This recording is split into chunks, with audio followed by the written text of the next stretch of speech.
Hello मित्रांनो, स्वप्न बघायची? मग उडाण मंत्रावर तुमचं स्वागत आहे. इथे स्वप्नांना दिशा मिळते. एका कंपनीचा मॅनेजर महिन्याला 50,000 कमावतो आणि त्याच कंपनीचा मालक दिवसातून काही तासच काम करतो तरी करोडपती आहे. फरक कुठे आहे? कॅश फ्लो क्वाड्रंट मध्ये रॉबर्ट कियोसाकी सांगतो, पैसे कमावण्याचे 4 मार्ग आहेत. ई म्हणजे एम्प्लॉई, एस म्हणजे सेल्फ एम्प्लॉयड, बी म्हणजे बिझनेस ओनर आणि आय म्हणजे इन्व्हेस्टर. एम्प्लॉई म्हणजे नोकरी करणारा, पगारासाठी दुसऱ्यावर अवलंबून. सेल्फ एम्प्लॉयड स्वतः बिझनेस करतो, पण वेळ देतो तेव्हाच पैसे मिळतात. जसं की डॉक्टर, वकील, सोलो बिझनेसमॅन. स्वतः नसेल तर उत्पन्न थांबतं. पण बी म्हणजे असा बिझनेस जो तुमच्याशिवाय चालतो. जसं की मॅकडोनाल्डचा मालक, दुकान चालवायला कर्मचारी असतात. तो वेळ विकत नाही.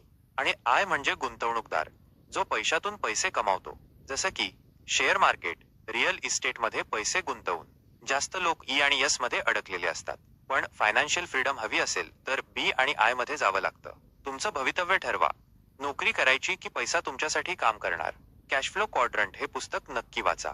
लिंक डिस्क्रिप्शन मध्ये आहे. मनापासून आवडलं असेल तर लाईक करा, सबस्क्राईब करा आणि आमच्यासोबत यशाच्या प्रवासात सामील व्हा. धन्यवाद.